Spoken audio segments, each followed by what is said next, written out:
3 o'clock, we'll call the meeting to order. Yeah, 6 o'clock, oh, I get used to the 3 o'clocks. Let's go back to 3 o'clock, okay? Regular council meeting Monday, June 16th. This meeting is being streamed live through St. Clair Township website. By attending a public meeting of council, you are consenting to your image, voice, and comments being recorded and published to the township website. Anyone who is invited to speak will be recorded, and their voice, image, and comments will form part of the live stream and public record. Land acknowledgements.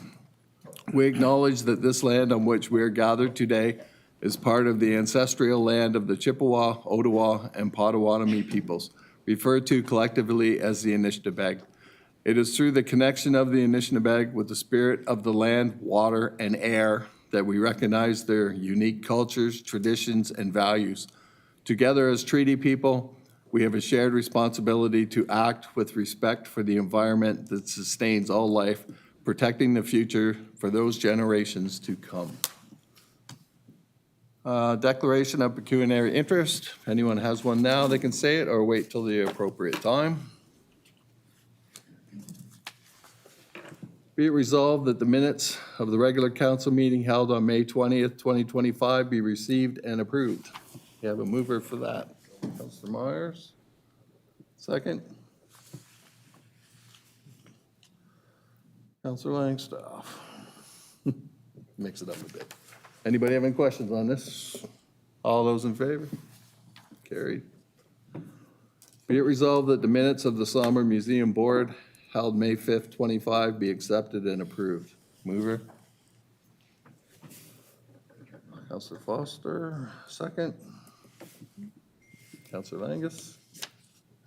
Anybody have anything on this? Seeing none, all those in favor? Carried.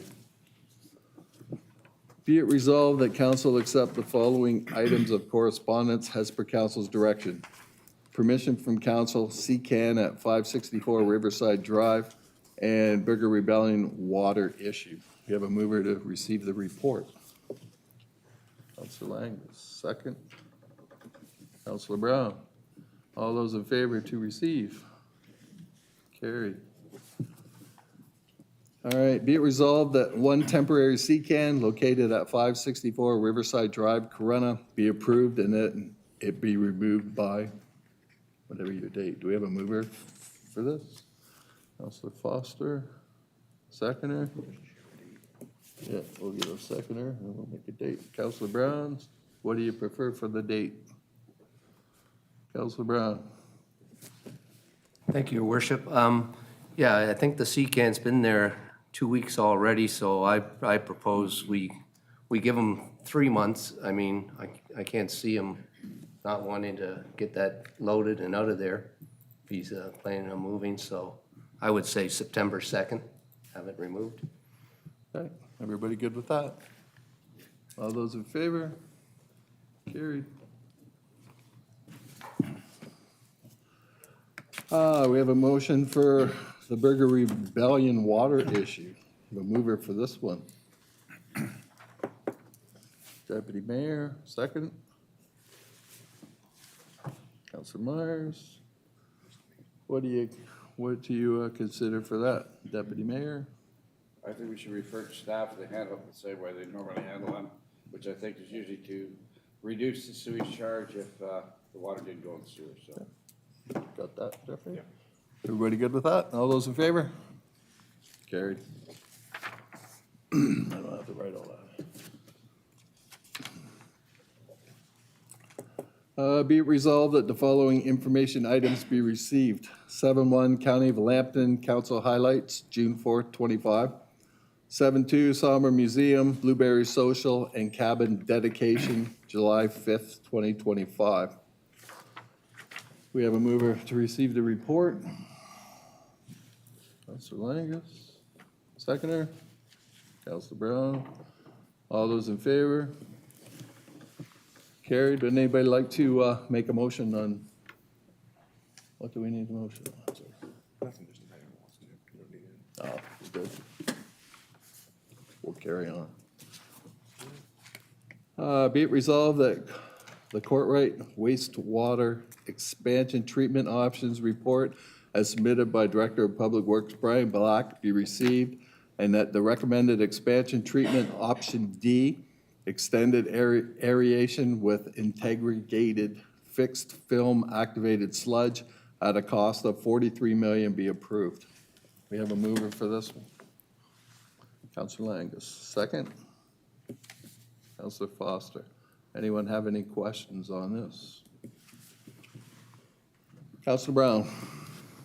I see in Brian's report, so he's come to the conclusion that this option 4, which still will require maintenance overall in the long term, but it is the cheapest option as far as the overall expansion goes. Brian, did you want to say anything on this? Yeah, through the mayor. Yeah, when the consultant went through their review, they actually didn't come up with option D. It was at the meeting that that was developed, just combining two of the options they looked at. It turned out to be the best option in a couple of ways, not only cost, but in terms of future growth. It gives us the 2 existing runs to apply IFAS to and gain additional significant capacity in the future. So from those 2 perspectives, it is, in our minds, the best option. The only thing yet to be confirmed is the hydraulics and whether it can reach the 15,000 cubic meters a day. Based on the other options, we feel it can, but that confirmation should happen over this week, actually. Thank you. Are we getting close to getting going on it then? Yeah.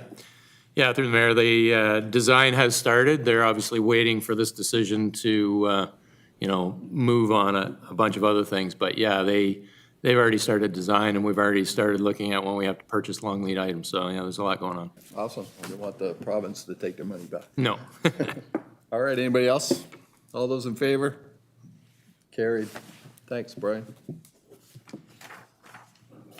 We'll do one more. Be it resolved that the Bridge 56 replacement tender results report as submitted by Coordinator of Engineering Andrew Malpass be received, and that the tender submitted by Hugo MB Contracting, Inc.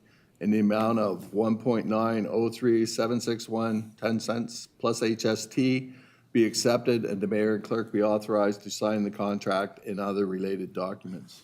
Have a mover for this one. Councilor Langstaff, second. Deputy Mayor. Anybody have any questions? Deputy Mayor. I'm just concerned there's $1 million difference between the 2 bids. I see it says it's a reputable company that's doing it, but that's a lot of money, and it's still too expensive, but anyway. Yeah, through the mayor, Andrew actually did reference checks on that particular vendor. He talked to 5 municipalities, all similar size to us, and they all gave good reviews. So not only were they good at staying within budget, but they were good at staying within schedule, so. Thank you. Councilor Brett? Yeah, just a similar question. Have we engaged Hugo in any other contracts, and where are they located? Through the mayor, we have not, which is why we did the reference check. Hugo is from Milton, Ontario. Anybody else? Yes, Brian, I was just wondering, because that's such a main vein there, like, of traffic, how long do you think that's going to take? Good question.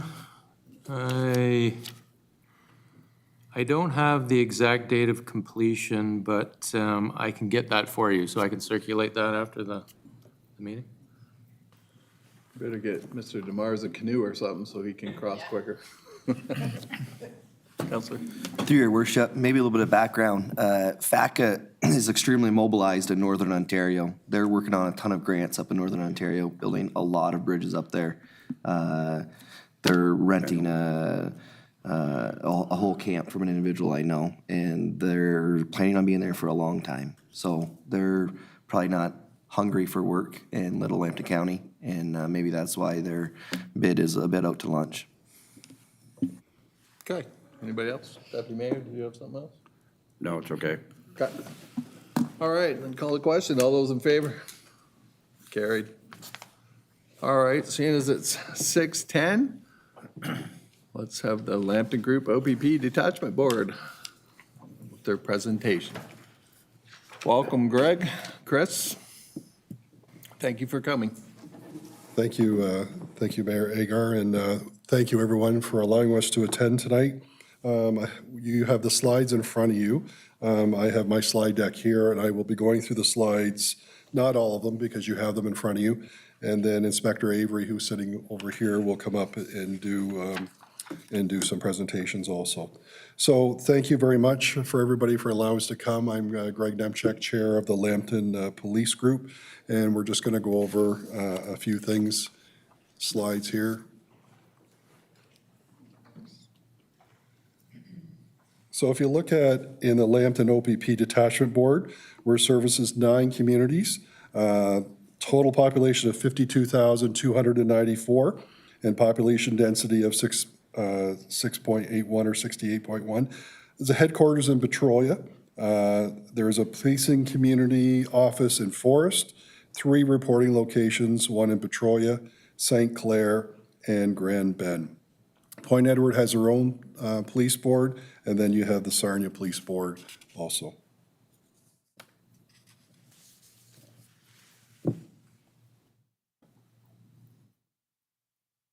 So here in our Lambton group, we have 10 voting members. The Lambton Group OPP Detachment represents 9 member municipalities contracted within the province for the municipal policing services by the Ontario Provincial Police.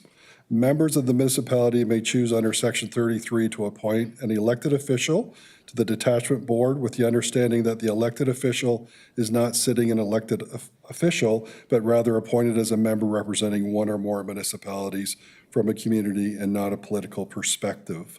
So we have Mayor Agar is sitting on our Lambton board. And again, we have 9 municipalities. So our group has grown in the last year and a half to make sure that everybody's represented from all the municipalities, which we find is a much better representation when we do our meetings looking at policing in the entire area. So you have myself as chair, you have vice chair of John McCharles, Shirley Durange and John McCharles are provincial reps, and then you have a number of other people that are on there, including Mayor Agar. And then we have 4 non-voting members, which is Inspector Avery, which is sitting here tonight, Sergeant Inspector Erica Van Roboys, and Sergeant Jordan Yancey. And then we have Mrs. Mandy Pearson, our board secretary, who keeps us all in line and does a fabulous job. And we really appreciate Mandy and what she does. So if you go to the next slide, you look at the detachment boards and police services boards. It kind of gives you a chart there. It allows you to go through and look at some of the things, the scope of oversight, policy development, reporting requirements, and community representation. And it talks about the detachment boards and the police services boards. Again, I'm not going to read through all of these, but you can have a look at some of them.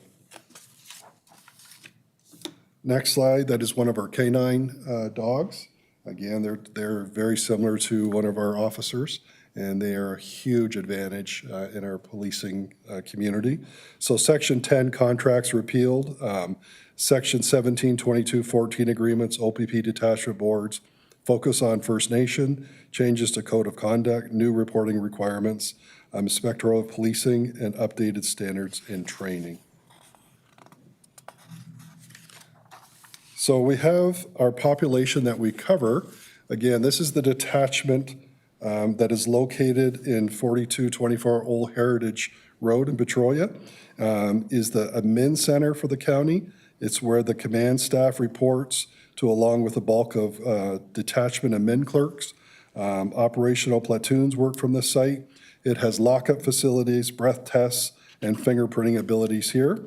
And there's approximately 100 uniformed members assigned to Lambton County. And again, the 3 other reporting is Grand Bend, Corunna, and Point Edward. This is what it looks like in Forest. So it is attached to the EMS building. And this site maintains an officer presence in Forest and allows which was from the closing of the detachment 17. But what this allows us to do is allows equipped with technology to allow officers to complete reports and paperwork while remaining in the community. So they're allowed to, they use this office that's in Forest, and they can do their paperwork, which keeps them close to that area, so they don't have to go out far. So this is an important slide that kind of gives a breakdown of the population in the area covered. And if we look at it, St. Clair, Lambton Shores, and Plimpton, Wyoming are our largest populations, and the largest area to cover is Dawn, Euphemia, Brook, Elviston, and Enniskillen. But it kind of gives you the pie chart there. You can see where the Township of St. Clair is 28%.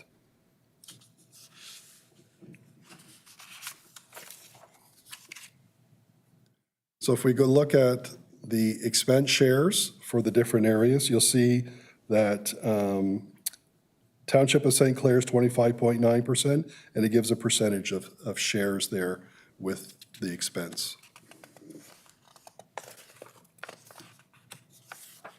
So this is an important slide because it talks about the municipality costs. Sorry, let me go back one here if I can. Go back to here, OPP service delivery. So it's an integrated service delivery. Detachments provide policing services to municipalities while continuing to meet provincial policing communities. All officers' activity is tracked by the Daily Activity Report, or DAR, system to ensure accurate municipal billing. The benefits of municipalities enhance flexibility and multiple jurisdiction policing strategies and engage up with partner and agencies outside the municipal boundaries. So if you look at our recovery costs, this is a very important slide to look at. And if you look at the far right, it talks about the cost per household. So OPP value to dollar, a municipality OPP policed pays approximately $399 per household. A community municipal policing pays approximately $900 per household. So it's a savings to the taxpayer of $501 per household. $497 million is kind of the budget, and it kind of breaks down through $208 million is call for service, 236 base service costs, and $53 million is other costs. This slide is very hard to read, and I do apologize, but you do have it. But up at the top is probably the most important thing, that $2 million was received from the province to the municipalities to offset the costs in 2025, as we know that that rate went way up. We really hope, and we have put in as our police board and the municipalities a letter to the minister saying that we want that to continue for next year to help offset the policing costs. And I'm hoping that gets passed through St. Clair Township also. So why the increase, if I go to the next slide?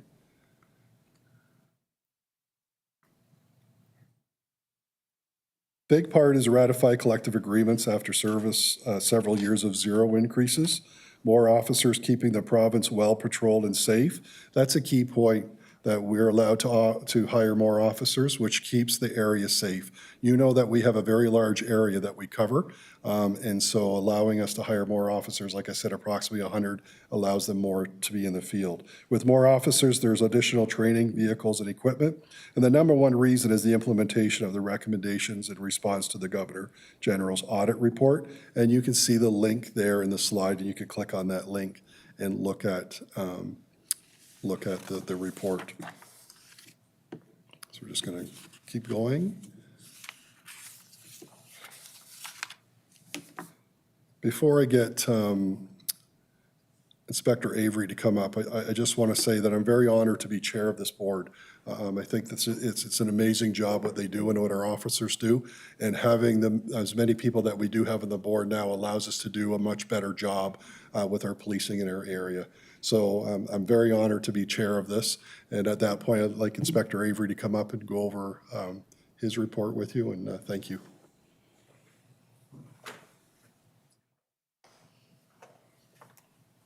Good evening. Thanks for having us tonight. I know that in your slides you have a whole bunch of data with a whole bunch of charts discussing charges and how much work we've done, and I don't plan on going through all of those. I'm going to talk a little bit about the grants, several of the grants that we have running, and tell you about the programs that come from that. And I would like to tell you about what I think are some important points of interest for Lambton County and each municipality. So when I get done telling you those things, if you have questions about anything policing in the county, I'll gladly chat with you about it, any of it. But I'll give you this in the interest of time, and hopefully it's relevant for you. So we want to talk about 3 grants that we have running right now. And so we prepare grants for the Police Services Board and submit to the province for money. And they evaluate and determine whether or not they're going to give us money and provide fundings in many instances. And Project Vulnerable is one that I think everybody is familiar with, but it funds our mobile crisis response team, which helps those people that are having a mental health crisis. We have partnered with Canadian Mental Health Association and with Blue Water Health, and we have mental health clinicians that ride with our officers. We don't have enough funding and enough personnel from the CMHA side currently to do 24/7 coverage, which would be my goal, so that if someone is in a crisis, you show up with somebody kind of dressed like me, and some people find that intimidating, but a mental health clinician is trained to help resolve issues and help those people feel more comfortable. And in the event that somebody has to be apprehended and go to Blue Water Health to be seen by a doctor, the clinician is able to facilitate that. And they work on the paperwork in the car while they're on the way in. And we had 6-hour wait times when our members were getting to the hospital to be seen by a doctor before we started this program. We're down to less than an hour and a half wait time before someone gets seen by a doctor, which is good for the person, of course, that we've apprehended and brought to there. If they're evaluated and deemed not to be a risk by the doctor, then they can be released. And if they're a risk, then they get the help that they need that much quicker. And it frees up our policing resources, so we're not sitting in the hospital. Not that that is important. It's not the main thing. We have to look after the people. Under this funding stream, we've also been able to purchase and train our people how to operate Project Lifesaver, which is for Alzheimer's patients and people that may wander. We're able to, if they register with our program and wearing a bracelet, we're able to find them more effectively and more quickly. Project 3-in-1 is a pre-charge youth diversion program in sexual assault offenses. And for anybody that's watching online that's been to any of these other meetings, I cringe every time I say this. It needs to be a minor sexual assault. Not that I think any sexual assault is minor in nature, but it's on a sliding scale, a lesser offense. So if the person does not have a criminal record and they are a youth and it's a touching offense, which I guess I haven't been able to find another word for minor, but and the victim and the offender are amenable to it, it can be resolved by diversion and through training and counseling for offenders, and of course helping the victim through. Out of that, we also have a domestic abuse issues investigator at our office that reviews each domestic violence occurrence that comes our way. So we're really trying to look after those who are victimized in those type of offenses out of Lambton, and the funding helps with that.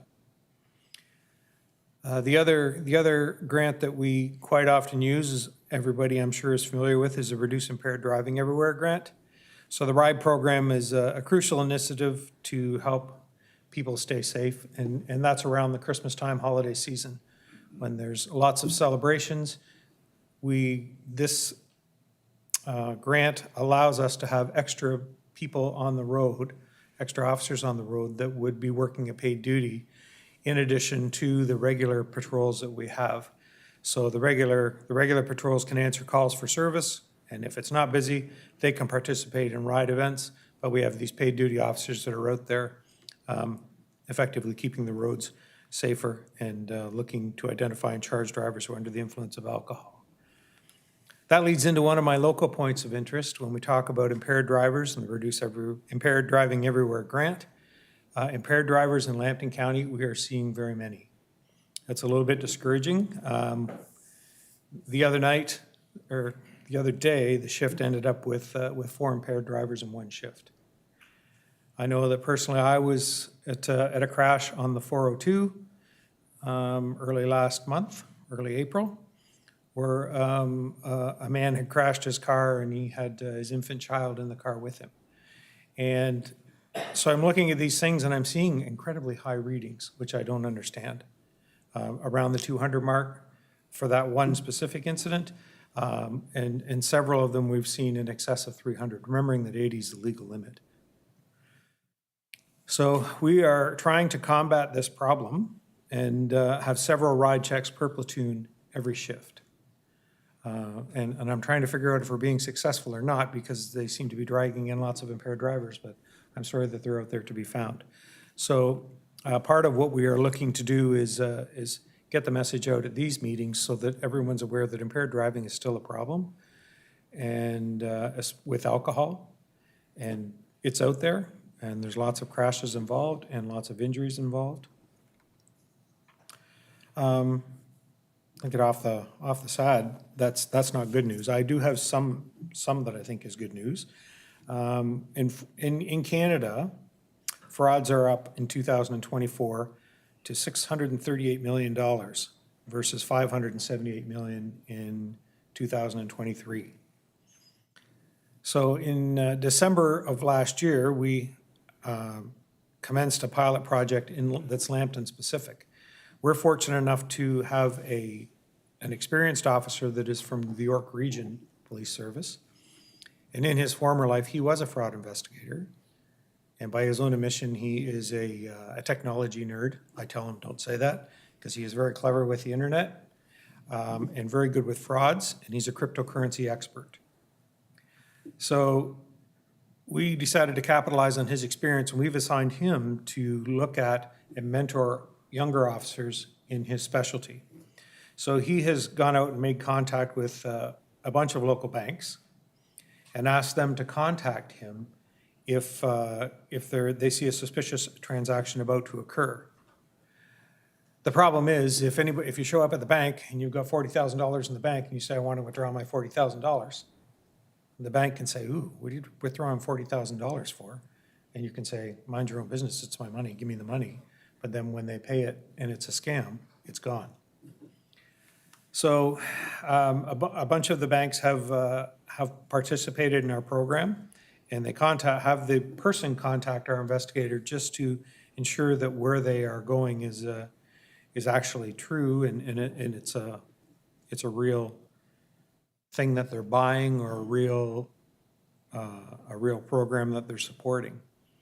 But through his technical expertise, he's generally able to demonstrate and show how the request is fraudulent. So there are many bail scams. If so, I know personally, I was at a meeting similar to this, and a longtime friend of mine called me. He's my age, our age, and he was concerned because he was upset his daughter had just been arrested. It was 10 o'clock in the morning, and he needed hand navigating the bail system because they needed $10,000 for her to be released. So could I come help with that? And I'm like, yeah. And he said, and they want my Visa card. I said, don't give them anything until I get there. And I was not very long getting there, and in the time I got there, he had given the card. And he said, no. He said, I talked to her, and she was crying, and she's very upset. She worked nights, and she was on her way home when she crashed the car, and she got arrested.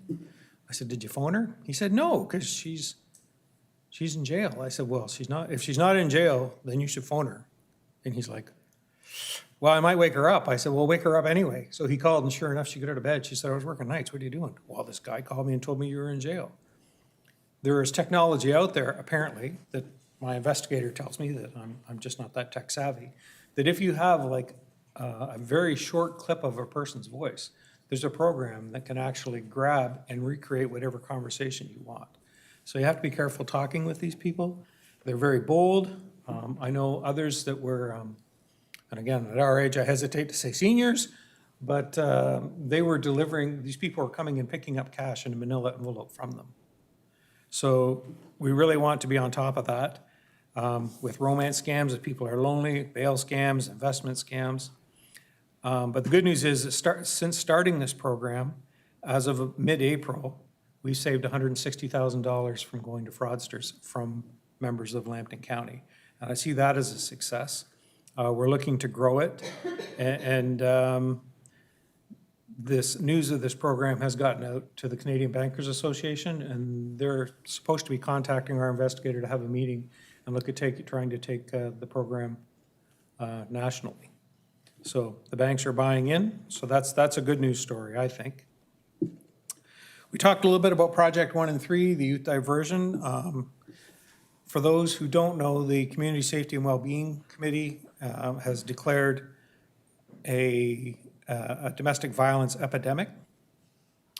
And we're working in collaboration with the St. Clair District School Board that are planning to introduce domestic violence education to males in phys ed classes in the high schools. So when that came to us, I said, offenders are not always males. I like the idea of introducing this.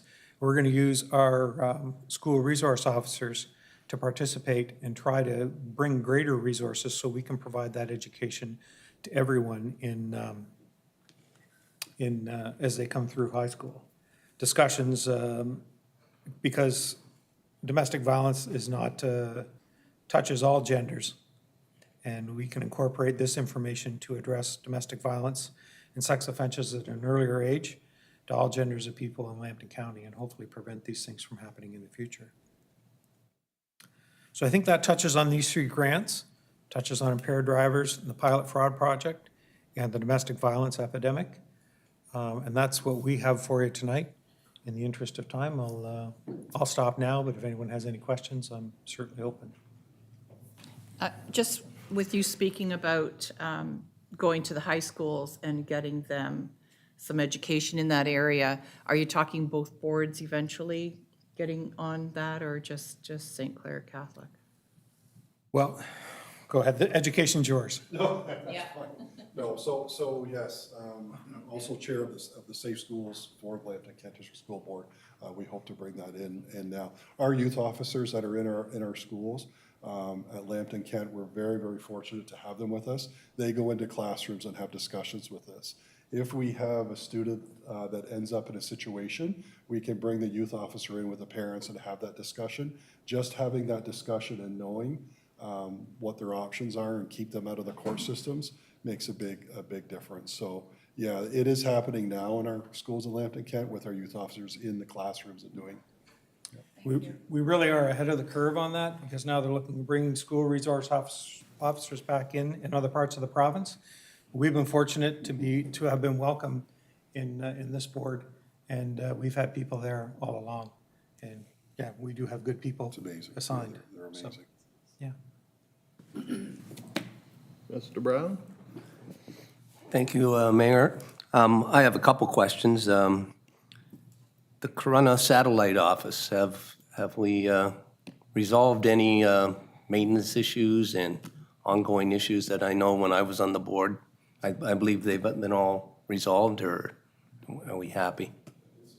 Yeah, I'm not aware of any ongoing maintenance issues with the building. Okay, that's good news. And the marine unit, for the nice weathers here, the boating season's upon us, is it active yet? It certainly has been since the 1st of May. Oh, okay, good.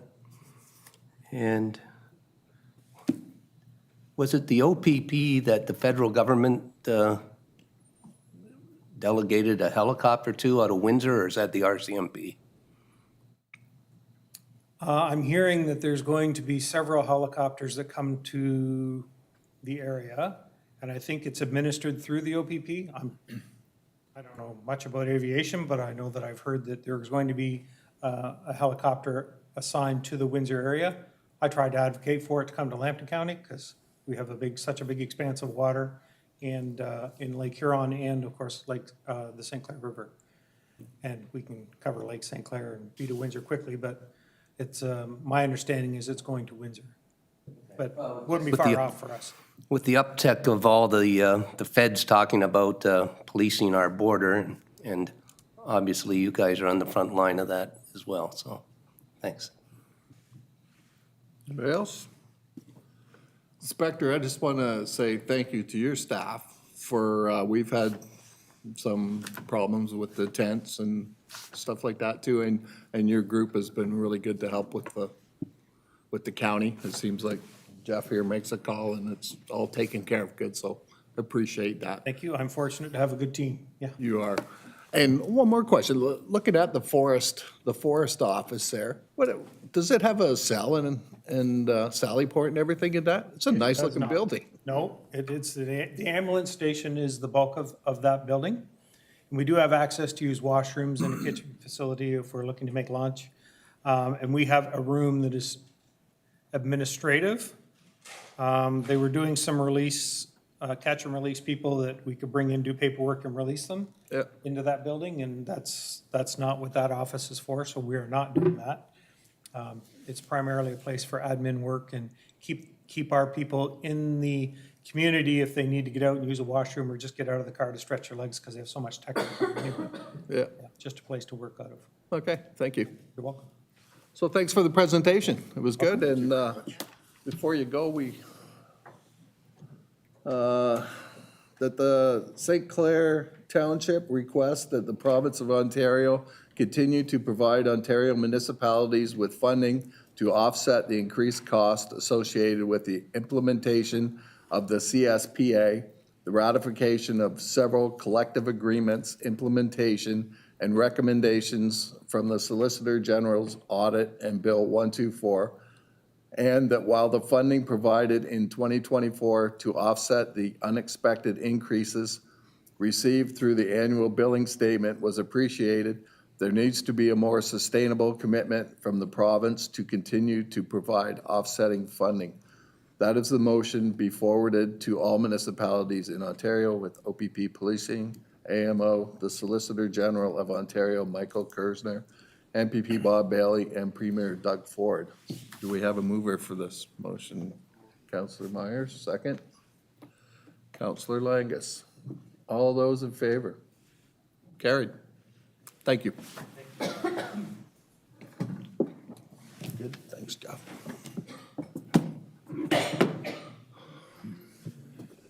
All right, next on the agenda, St. Clair Energy Center expansion. Presentation to council.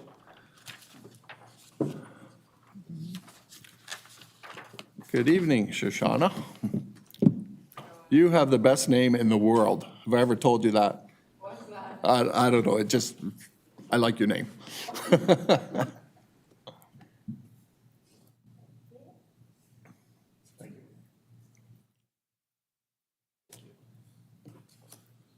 Thank you very much.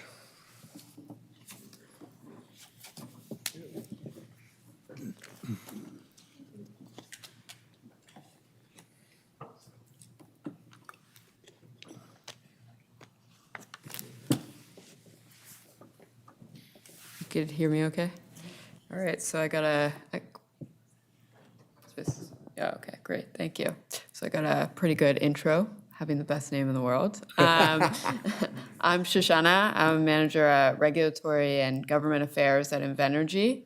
And I have with me my colleagues, Bryce, who's on the asset management team with his colleague, Sarah's also on the asset management team, and Ron, plant manager at St. Clair Energy Center, and Mike on the development team. I'm gonna tag team this with Bryce a little bit, and he's gonna share a lot of the details of the technical sides of the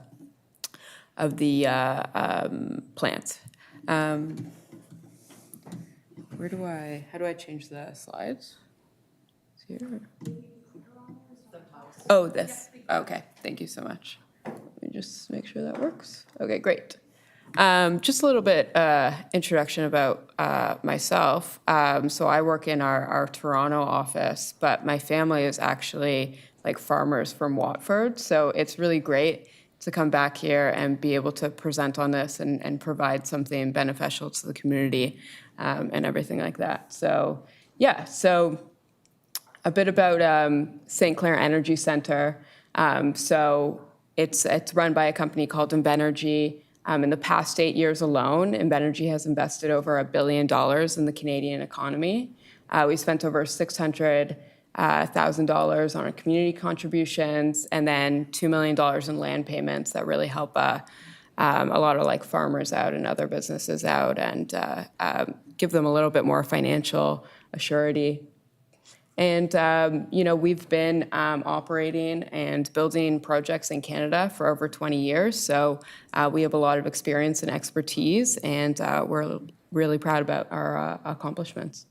So St. Clair Energy Center specifically has been in operation in St. Clair Township since 2009. So we built the plant here and we operate the plant here. So we've grown relationships over time, hired local vendors, worked in the community, and then we showed our commitment to the continuation of our plant by bidding into a recent Ontario government procurement to upgrade our plant.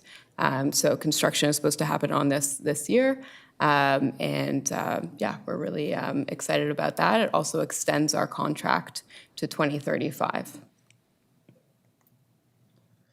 And so this is a bit more detailed about the plant. It's a combined cycle gas plant. With the upgrade, it will be about 654 megawatts. So that's a substantial amount of power that it's pumping into the Ontario grid and helping the community have reliable and affordable power, and then enable economic development in the area as well.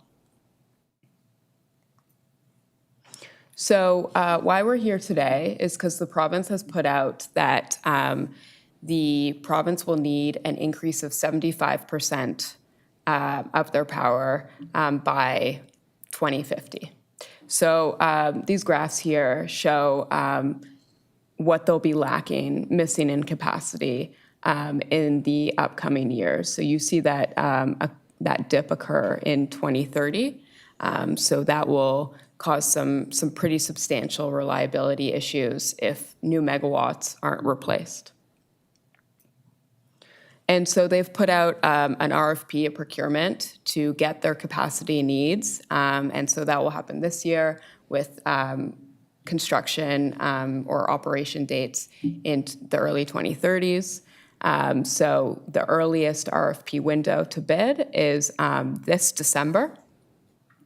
So we would look to that procurement to pursue our project for the procurement. And now I'll pass it over to Bryce, my colleague, who will go a little bit more into what we had in mind to submit into the RFP.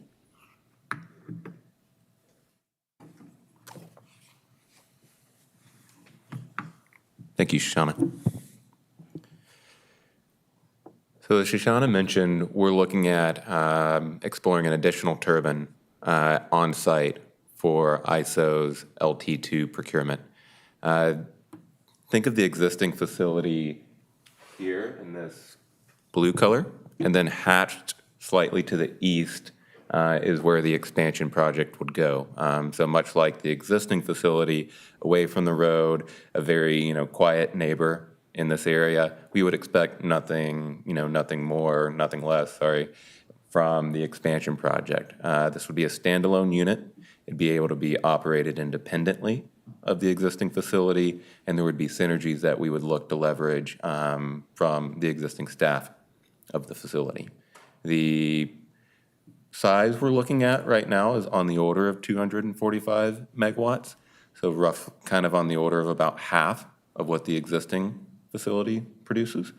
And this facility really is able to, just like most energy assets, we're only going to run it when it's needed to be run. Some of the other items we have to look at here are upgrades to the gas pipeline infrastructure. We're working through that with Enbridge currently to understand what can be completed in advance of the bid due date of December of this year, so that we can have firm pricing to support that bid and selection in Q2 of 2026. And so site construction will go into a little bit more detail on the following slide, but if we are selected in 2026, we would start enabling works around there, maybe into 2027, targeting completion in 2030. Some of the major equipment we wouldn't expect to arrive on site until 2028 or 2029, and so we would back up from that date to determine when we would start civil works, for example. And if we are awarded, this contract term would be for 20 years, so through 2050.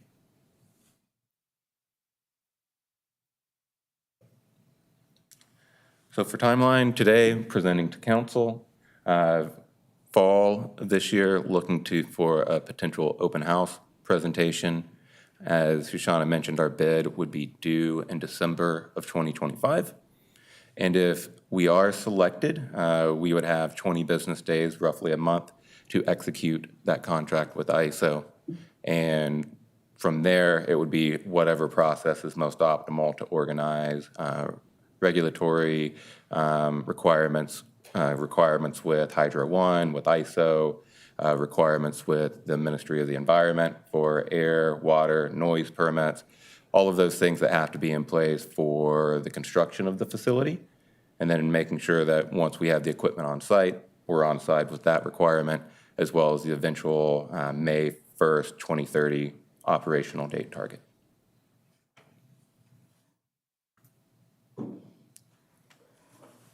So some of the benefits this project will provide, currently 26 employees on site, and with the potential to add more. There's synergies with the existing site where we can help review both or support both sites. Let's see if I can work around that. St. Clair has invested $10 million to Canadian vendors over the past 5 years. In the expansion project, we expect the peak headcount to be 50 to 60 workers during the project.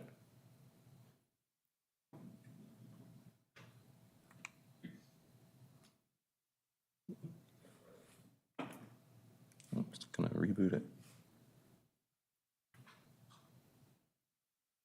There we go. Thank you.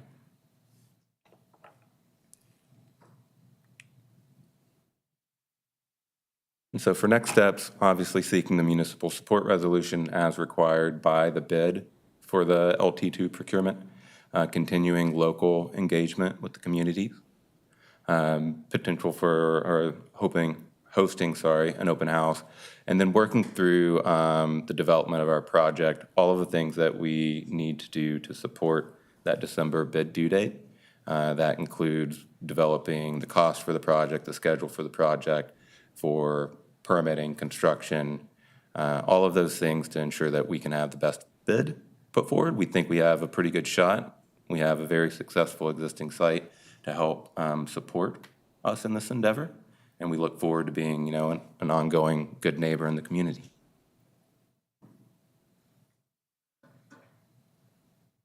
And with that, happy to field any questions. How are you coming along with the refurbishment of what's out there? Whoops. Mike, so your current place, you're refurbishing it. How are you coming with that? Correct, yeah. We are on target for an October 1st outage date where we would look at doing the mechanical upgrades to the turbines. So right now, that's looking like it's on target. Perfect. Okay. Councilor Brown? Do you have a dollar value of this proposed expansion? Presently, we do not. We're still working through which option we're going to consider, as well as what the gas infrastructure cost would be. So as of right now, no. Okay, so you're looking for a support resolution. We can give you a motion for that tonight, but can you send the clerk the wording that you want from it? And then he can substitute that in?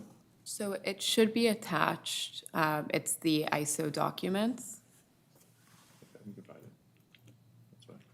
So, okay. Somebody like to make a motion? Councilor Langstaff, second. Councilor Foster, any questions? Councilor? Through the mayor, I just want to thank you guys for focusing on local vendors and gas suppliers. That's very nice to see. We're heavily reliant here on our little community and what we got going on, and we thank you guys for considering us for investment. Thank you. Anybody else? Okay, all those in favor? Carried. Well, thank you very much. Thank you. Enjoy your evening.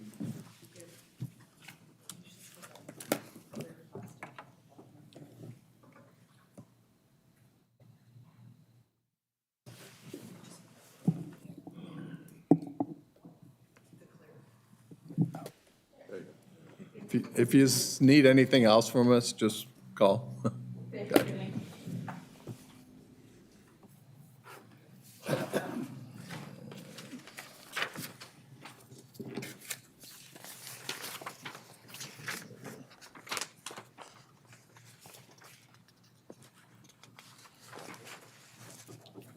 That's that one. That's the one we had to do that before Councilor Foster. Oh, okay. All right. Okay, notice motion. Counselor Brown. Okay, thank you, Your Worship. Yeah, there's a couple items that have come to my attention, and one is in relationship to the Moortown Campground, and I believe our director is here, and I believe the last time we spoke, he was supportive of the idea that of the 7 cabins we have over there, we could probably lower that number. I think there was 3 that staff had indicated do get booked through the summer season, and as opposed to maintaining the other 4, I think it's time we sell them off. So that's that first motion, that the township supports the sale of 4 of the 7 cabins with funds generated to be used towards maintenance costs at the campground. Okay, so moved by Counselor Brown. Do we have a seconder for this? Counselor Langstaff? Any questions? All those in favor? 1, 2, 3, 4. Okay, carried. Okay, the second motion is, I know I've seen the local vendors working in the area, but I think it's time to extend the life of our asphalt paving here and spruce it up, is that we get a quote to do the upper and lower parking areas at the St. Clair Civic Center here, that'll extend the asphalt pavement. And I know I've seen them out in the area, and so it's the time of year that you want to get any asphalt coating, and it extends your life substantially and spruces it up. So that's the motion, that we get a price and move forward with doing this upper level and the lower level. So moved by Counselor Brown. Do we have a seconder for this? Nope. Seeing no seconder. Motion lost. Thank you. All right, carry on. Be it resolved that motion 16 from the meeting held June 2nd, 25 be lifted from the table for consideration. So that was Counselor Foster's motion on the last one. So do we have a mover to lift it from the table? Counselor Langstaff? Second.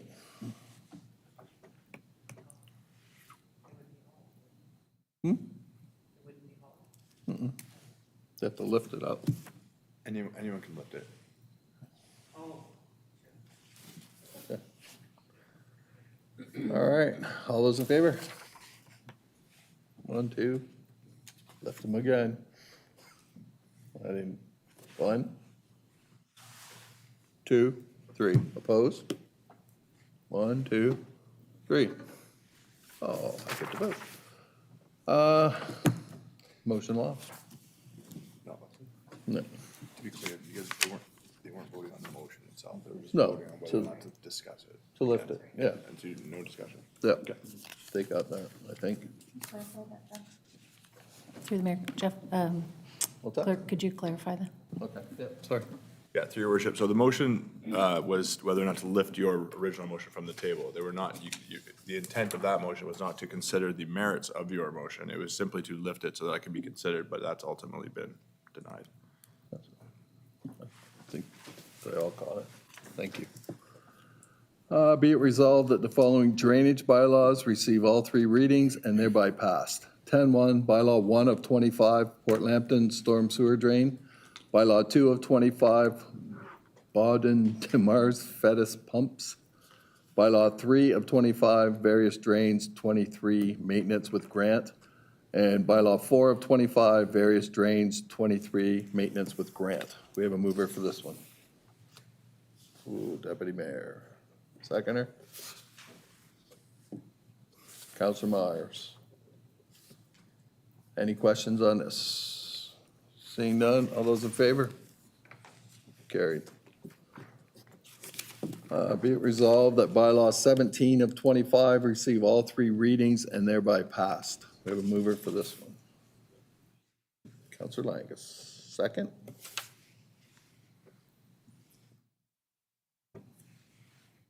Counselor Langstaff, thank you. All those in favor? Carried. And last but not least, be it resolved that the meeting do hereby.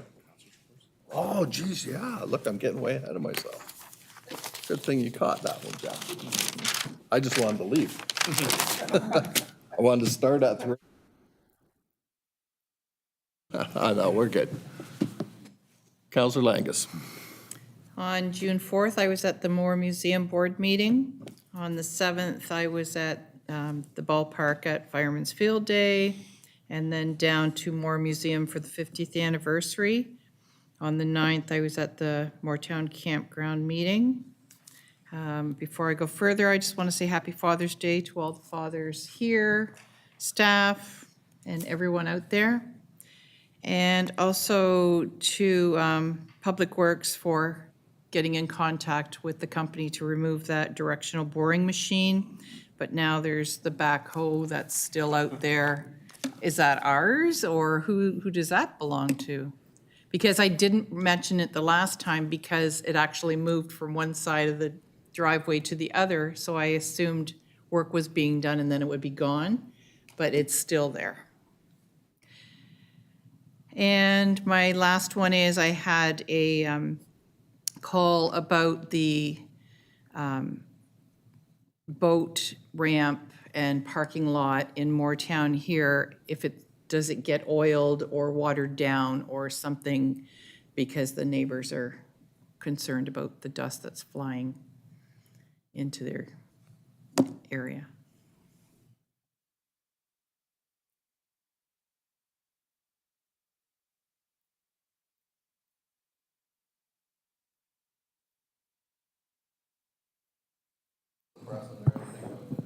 Through the mayor, no, I've never seen it put down at Mooretown. But it's a weird one because half of it is a street end and half of it's a boat lawn, so my part's paved.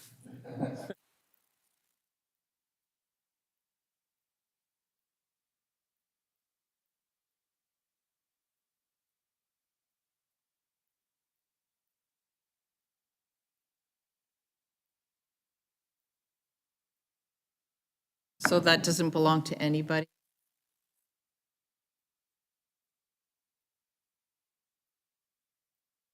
Yeah, we can, through the mayor, we can look at putting some brine down or something to keep the Thank dust you. down, for sure. Any left over from the winter? Oh, yeah, there's lots there. Anything else? Counselor Myers. I've got nothing to report since our last meeting, but I have a heritage meeting on Wednesday. Thanks. Yeah, I attended the Sommer Museum committee meeting, and I guess I could use some direction on this, on if we need a motion. I'm looking for Brian to potentially bring back a report or comments on the water leak at 40 Highway and White that's been happening since, I believe, the end of March. It's affected a lot of local area residents, emphasis on the ones where the water line's dead end, and just wondering what we can do in the future to mitigate the effects of that. Make up some kind of report for that, maybe Clinton? I was Yeah. kind of all over him last time. Yeah, through the mayor, we would be reaching out to Clinton for information on that. Yeah, on our last laws board there too, I requested when they're all done, they should be relieving some of the water bill for that, because was outrageous. I think it's still, they were talking, what, another 4 weeks after the last one? So, yeah, it's ridiculous. Yep. Through your mayor, how can these guys be affected? There's businesses, my own being one of them, that can't turn on 2 taps at once right now. Like, some of these businesses are paying higher tax rates for water source, and they can't wash a vehicle while they wash their hands. The dead ends is a massive issue. When I have a neighbor, that can't finish a shower because of a pressure drop, and you guys have done everything, you've showed up every time they call, but I just don't understand how this can happen in 2025. So maybe you can impress the Clinton for future. I totally agree, and like, that's ridiculous. And just imagine now if we had a total breakdown, that's why it's been a push to get this twinning of the water lines down there, which thanks to Sarnia not approving to go into the business plan that we already had, that's not gonna happen. So I wish that they had, if anybody has any friends on Sarnia, maybe talk to them. Anything else? Councilor Brown? Thank you, Worship. Well, since the last meeting, Saturday, June 11th, I attended the Corunna Firefighters Field Days and also the 50th anniversary celebration at Moore Museum. It was a great day for both those events. And I just want to highlight, if you've never seen the model train display at the Moore Museum, it's on Sunday, July 6th is their model train day from 1 until 4. And it's worth the visit to check it out. It is, the volunteers and the setup is phenomenal for any of the model trainers. June 9th, I attended a Moore Campground Committee meeting. On June 12th, the St. Clair Region Conservation Foundation meeting in Strathroy. And I stopped by the Parkway Clubhouse event with the entertainment there last Thursday. And I see they're bringing more entertainment in a couple weeks, so hopefully that'll be successful as well. And thank you, and I hope everyone has a safe summer season over the next couple months, as the first day of summer is upon us and kids will be out of school. Thanks.